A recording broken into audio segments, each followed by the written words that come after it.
Shri Ram Narayan Pandey inter college Pusad संत कबीर नगर में स्वागत एवं अभिनंदन है।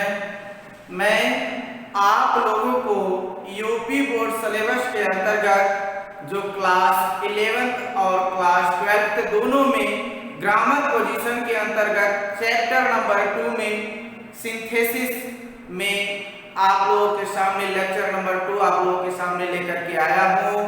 मैंने लेक्चर फर्स्ट में आप लोगों को सिंथेसिस में पार्टिसिपल में प्रेजेंट पार्टिसिपल केवल बताया था।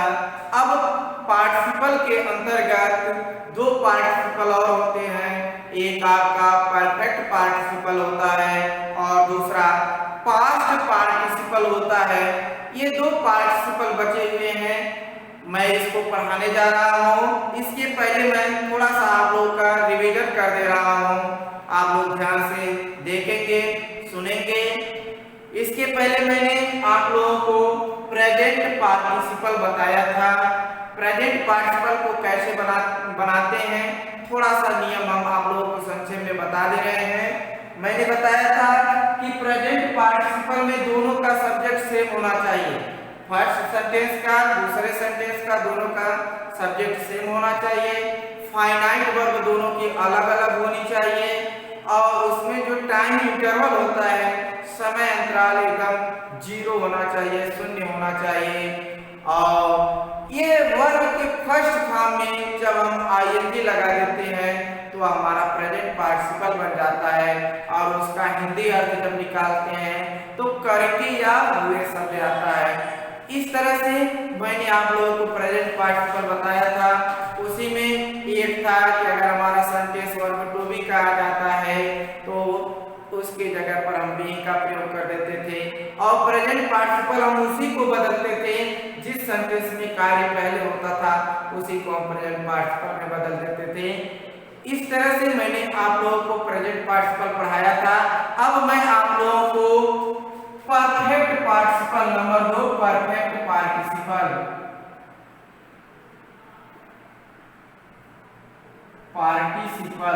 मैं आप लोगों को नंबर 2 परफेक्ट पार्टिसिपल पढ़ाने जा रहा हूं। आप लोग ध्यान से वीडियो को देखेंगे। अब इसमें कंडीशन क्या है, दोनों का सब्जेक्ट सेम होना चाहिए, अर्थात फर्स्ट सेंटेंस का सब्जेक्ट और सेकंड सेंटेंस का सब्जेक्ट दोनों सेम होना चाहिए। यहाँ की इसका मतलब है पहले है फर्स्ट सेंटेंस का सब्जेक्ट, दूसरे सेंटेंस का सब्जेक्ट दोनों सेम होना चाहिए। फाइनाइट वर्ब दोनों की अलग अलग होनी चाहिए, दोनों की फाइनाइट वर्ब सेम नहीं होनी चाहिए, अलग अलग होनी चाहिए। इसमें जो टाइम इंटरवल था मैंने बताया था आप लोगों को, टाइम इंटरवल अधिक हो अर्थात शून्य न हो। इसमें जो टाइम इंटरवल है, समय जो समय का अंतर है वह अधिक होना चाहिए, शून्य नहीं होना चाहिए। अब इसमें अगर हमारा वाक्य एक्टिव वॉइस में है तो हम हैविंग वर्ब का थर्ड फॉर्म यूज करेंगे। अगर हमारा पैसिव वॉइस में सेंटेंस है तो हैविंग बीन वर्ब का थर्ड फॉर्म यूज करेंगे, हैविंग बीन वर्ब का थर्ड फॉर्म यूज करेंगे। ध्यान देंगे आप लोग, इसमें जो टाइम इंटरवल होता है वह एकदम अधिक होना चाहिए और जो एक्टिव वॉइस का हमारा वाक्य होगा वो हैविंग वर्ब का थर्ड फॉर्म होगा और जो पैसिव वॉइस में रहेगा तो हैविंग बीन वर्ब का थर्ड फॉर्म होगा। ये चीज आप लोग ध्यान रखेंगे। और हम परफेक्ट पार्टिसिपल किस वाले सेंटेंस को बनाएंगे, ध्यान रखेंगे आप लोग कि पहले होने वाले कार्य को, अर्थात जिस सेंटेंस में कार्य पहले होगा उसी सेंटेंस में हम परफेक्ट पार्टिसिपल बना देंगे, उसे हम परफेक्ट पार्टिसिपल में चेंज कर देंगे। इस तरह से आपको हम एग्जांपल के माध्यम से बता रहे हैं, एक बार फिर से रिपीट कर दे रहे हैं। परफेक्ट पार्टिसिपल में दोनों का सब्जेक्ट सेम होना चाहिए और दोनों की फाइनाइट वर्ब अलग अलग होनी चाहिए और इसमें जो टाइम इंटरवल होता है, समय अंतराल होता है, वह अधिक होना चाहिए। और अगर हमारा सेंटेंस एक्टिव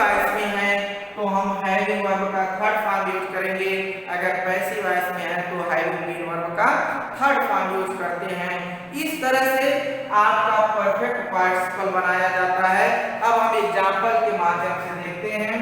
जैसे आप लोग ध्यान से देखेंगे, ये सिंथेसिस का लेक्चर नंबर 2 है और इसके पहले मैंने लेक्चर नंबर 1 आप लोगों को पढ़ा दिया था। अब हम आते हैं लेक्चर नंबर 2 पर। एग्जाम्पल देखते हैं। He had completed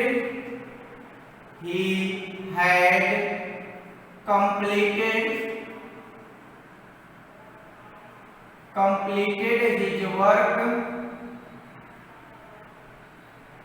full stop. ये आपका फर्स्ट सेंटेंस हो गया।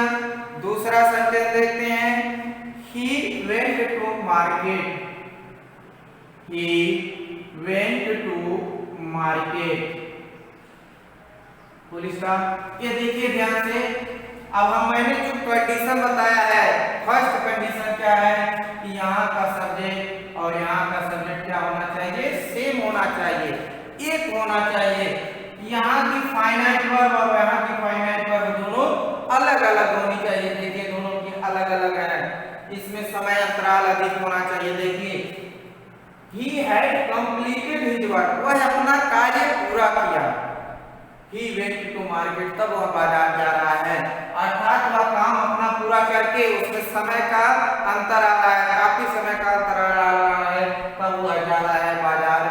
तो इस कंडीशन को देखते हुए अब हम देखेंगे कि हमारा सेंटेंस जो कार्य पहले हो रहा है वह कार्य हमारा जो पहले होने वाला है एक्टिव वॉइस में लिखा गया है कि पैसिव वॉइस में लिखा गया है। ध्यान देंगे, यहाँ हैड कंप्लीटेड हमारा एक्टिव वॉइस में लिखा गया है। जब एक्टिव वॉइस में लिखा रहेगा तो हम हैविंग वर्ब का थर्ड फॉर्म प्रयोग करेंगे। जब पैसिव वॉइस में रहेगा तो हैविंग बीन वर्ब का थर्ड फॉर्म यूज करते हैं। इस तरह से परफेक्ट पार्टिसिपल बनाते हैं। और जो पहले होने वाला हमारा कार्य रहेगा उसका सब्जेक्ट और हेल्थ पर पहले हम हटा देते हैं, उसका यूज नहीं करते हैं। तो जब हम इसका परफेक्ट पार्टिसिपल बनाएंगे तो इसको हटा देंगे। अब यहाँ पर लिखेंगे हैविंग। अब ये थर्ड फॉर्म ऑलरेडी दिया हुआ है, यहाँ लिखेंगे कंप्लीटेड हिज वर्क, उसके बाद कॉमा लगाएंगे। He went to market, full stop. ये आपका सेपरेट था, अब ये आपका कंबाइंड हो गया। कंबाइंड का मतलब जोड़ करके एक सेंटेंस बना दिया गया। दो या दो से अधिक सेंटेंस को मिला करके एक नया सिंपल सेंटेंस बना दिया गया। ये परफेक्ट पार्टिसिपल हो गया। दूसरा एग्जांपल देखते हैं। He was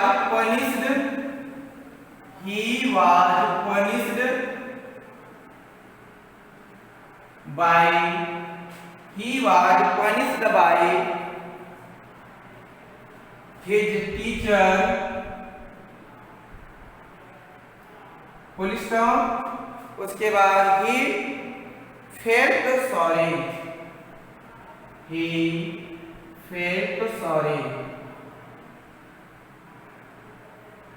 full stop. अब यह देखिए आपका सेपरेट है। He was punished by his teacher। अब हम देखेंगे कि दोनों का सब्जेक्ट ही दोनों का सब्जेक्ट सेम है, फाइनाइट वर्ब दोनों की अलग अलग है। इसमें समय अंतराल काफी है कि वह अपने टीचर के द्वारा जब सजा पा गया तब वह अपने आप को शर्मिंदगी महसूस कर रहा है। मतलब समय सजा पाने के बाद वह ऐसा काम कर रहा है, तो समय अंतराल काफी है। तो अब ये देखें कि हमारा सेंटेंस जो है एक्टिव वॉइस में लिखा गया है कि पैसिव वॉइस में लिखा गया है। तो ये हमारा सेंटेंस पैसिव वॉइस में लिखा गया है, क्योंकि हम जानते हैं वाज के साथ थर्ड फॉर्म नहीं लगता है। जब वाज के साथ थर्ड फॉर्म लग जाएगा तो हमारा समझ लीजिए पैसिव वॉइस में है और यहाँ बाई का यूज है। ये भी आपकी एक पहचान है पैसिव वॉइस की। तो हम क्या करेंगे, इस पहले वाले सेंटेंस को जो सेंटेंस रहेगा इसका सब्जेक्ट और हेल्पिंग वर्ब हटा देंगे। अब हम हैविंग बीन का यूज करेंगे। Having been punished by his teacher, he felt sorry. इस तरह से आपका ये कंबाइन हो गया। मैंने आप लोगों को जो एक्टिव वॉइस में था उस सेंटेंस को भी बता दिया, जो पैसिव वॉइस में होता है उस सेंटेंस को भी बता दिया। अब हम आप लोगों को पास्ट परफेक्ट पार्टिसिपल बताने जा रहे हैं। इसको भी आप लोग ध्यान से देखेंगे। परफेक्ट पार्टिसिपल में दोनों का सब्जेक्ट सेम होता है, मैंने बता दिया। दोनों का सब्जेक्ट सेम होता है, फाइनाइट वर्ब अलग अलग होती है, समय अंतराल अधिक होता है। पहले होने वाले जो सेंटेंस जो पहला कार्य होगा उसी को परफेक्ट पार्टिसिपल में बदल देंगे। अगर एक्टिव वॉइस में है तो हम वहां पर हैविंग वर्ब का थर्ड फॉर्म लिखेंगे। पैसिव वॉइस में है तो हैविंग बीन वर्ब का थर्ड फॉर्म लिखते हैं। अब आते हैं तीसरा आपका आता है पास्ट पार्टिसिपल। ये आपका पार्टिसिपल के अंतर्गत पार्टिसिपल के तीन प्रकार मैंने आप लोगों को बताया था, एक प्रेजेंट पार्टिसिपल, एक परफेक्ट पार्टिसिपल और एक पास्ट पार्टिसिपल।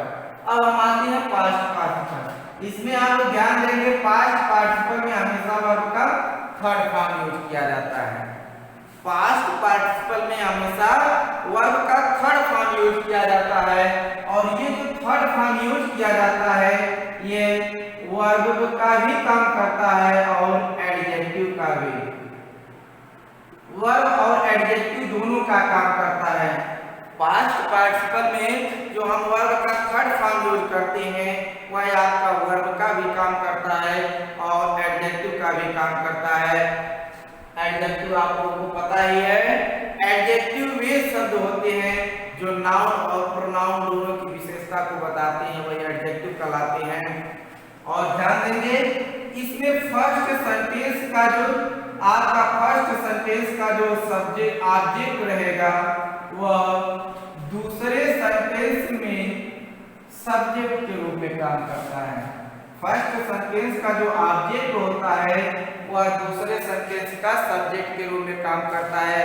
अर्थात जो पहला सेंटेंस होगा, जो पहले सेंटेंस में ऑब्जेक्ट के बारे में बातचीत किया गया है वह दूसरे सेंटेंस में सब्जेक्ट के रूप में काम करता है तो हमारा पास्ट पार्टिसिपल हो जाता है।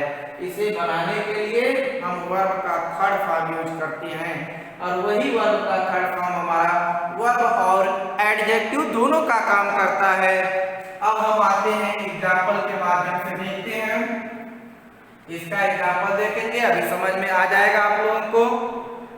जैसे I found my pen, I found my pen, full stop. और अगला इसी में सेंटेंस देखते हैं, it was last, it was last, full stop. इस तरह से मैंने यह सेपरेट लिखा है, अलग अलग दो सिंपल सेंटेंस को लिखा है। अब इसको कैसे कंबाइन करेंगे आप लोग ध्यान से देखेंगे। देखिए पहले यहाँ पर कंडीशन देखिए, मैंने कहा है कि फर्स्ट सेंटेंस का ऑब्जेक्ट दूसरे सेंटेंस का सब्जेक्ट काम करता है। जैसे आई फाउंड माई पेन, मैंने अपना पेन पाया। इट वाज लास्ट, यह खोया हुआ था। क्या खोया हुआ था? पेन खोया हुआ था। ये जो ऑब्जेक्ट यहाँ पर सब्जेक्ट के रूप में काम कर रहा है। जब सब्जेक्ट के रूप में काम करेगा तो उसी सब्जेक्ट के अगल बगल में इसको हम वर्ब का थर्ड फॉर्म लगा देंगे तो हमारा एडजेक्टिव और वर्ब दोनों का काम करेगा। जैसे अब इसका हम बनाएंगे, आई फाउंड माई। अब इसको यहाँ पर लाएंगे, ये लास्ट, ये हमारा थर्ड फॉर्म ऑलरेडी है, लास्ट पेन। अर्थात ये जो ऑब्जेक्ट है इसी ऑब्जेक्ट से पहले हम उस वर्ब को रख देंगे जिसकी वह विशेषता। देखिए यहाँ पर आई फाउंड में पाया, माई लास्ट पेन, मैंने अपना खोया हुआ पेन, ये खोया हुआ पेन मैंने पाया। अब ये पेन की विशेषता बताया जा रहा है कि पेन खोया हुआ था और ये वर्ब के रूप में भी काम कर रहा है कि वर्ब यहाँ थर्ड फॉर्म यूज किया गया है। अर्थात मैंने अपना खोया हुआ पेन पाया, ये आपका कंबाइन हो गया। और एग्जाम्पल देखते हैं, I saw a shoulder, I saw a shoulder, full stop, I saw a soldier, full stop, he was wounded, he was wounded। अब यहाँ देखिए सेपरेट लिखा गया है, अब इसको कंबाइन करना है, कंबाइन करके इसको जोड़ना है। अब यहाँ दो सेंटेंस हैं, दोनों सेंटेंस को मिला करके एक करना है। पहले देखेंगे आई सॉ ए सोल्जर, मैंने एक सिपाही को देखा, मैंने एक सैनिक को देखा, ही वाज वाउंडेड, वो घायल था। तो ये तो फर्स्ट सेंटेंस का हमारा जो ऑब्जेक्ट है यहाँ पर सब्जेक्ट के रूप में काम कर रहा है, तो सब्जेक्ट के रूप में काम कर रहा है। तो ये जो हमारा ऑब्जेक्ट होगा, इसी ऑब्जेक्ट से पहले हम वर्ब का थर्ड फॉर्म लिखेंगे। जब वर्ब का थर्ड फॉर्म हो जाएगा तो वही हमारा वर्ब का भी काम करेगा और एडजेक्टिव का भी काम करता है, तो हमारा पास्ट पार्टिसिपल बनकर के तैयार हो जाता है। तो इसका हो जाएगा आई सॉ ए। अभी हमारा थर्ड फॉर्म है वाउंडेड, वाउंडेड शोल्डर। अब देखिए ये शोल्डर क्या है हमारा, यहाँ का जो ऑब्जेक्ट था, इसी ऑब्जेक्ट से पहले हम वर्ब का थर्ड फॉर्म लिख दिए। तो इस तरह से आपका पास्ट पार्टिसिपल बनकर के तैयार हो गया। देखिए I saw a bounded shoulder, मैंने एक घायल सैनिक को देखा। ये जो सैनिक की क्या है बता रहा है, विशेषता बता रहा है कि वह सैनिक क्या था, घायल था। तो ये हमारे सैनिक की विशेषता बता रहा है और वर्ब का थर्ड फॉर्म भी है और ये एडजेक्टिव भी है। मैंने आप लोगों को बताया है कि जो पास्ट पार्टिसिपल होता है, जो हम पास्ट पार्टिसिपल बनाते हैं तो उसमें का जो वर्ब होता है वह वर्ब का थर्ड फॉर्म जो यूज किया जाता है वह वर्ब का भी काम करता है और एडजेक्टिव दोनों का काम करता है। अगर इस तरह से कहीं होता है बनता है तो हमारा पास्ट पार्टिसिपल होता है। इस तरह से मैंने आप लोगों को पास्ट पार्टिसिपल बता दिया। ये पार्टिसिपल के अंतर्गत मैंने तीनों पार्टिसिपल को बता दिया। लेक्चर फर्स्ट में मैंने प्रेजेंट पार्टिसिपल बताया था, अब इस लेक्चर 2 में मैंने आप लोगों को परफेक्ट पार्टिसिपल और पास्ट पार्टिसिपल दोनों बता दिया। अब मैं नेक्स्ट वीडियो में आप लोगों के लिए इन्फिनेटिव जो सिंथेसिस के अंतर्गत है, मैंने सिंथेसिस में बताया था 3 प्रकार के सेंटेंस बनाए जाते हैं। एक सिंपल सेंटेंस होता है, एक कंपाउंड सेंटेंस होता है और एक कॉम्प्लेक्स सेंटेंस होता है। तो सिंपल सेंटेंस में 8 प्रकार के नियम होते हैं। 8 प्रकार के नियम में मैंने पार्टिसिपल को बता दिया। अब मैं नेक्स्ट वीडियो में कल आप लोगों के सामने इन्फिनेटिव लेकर के आऊंगा। थैंक यू, धन्यवाद।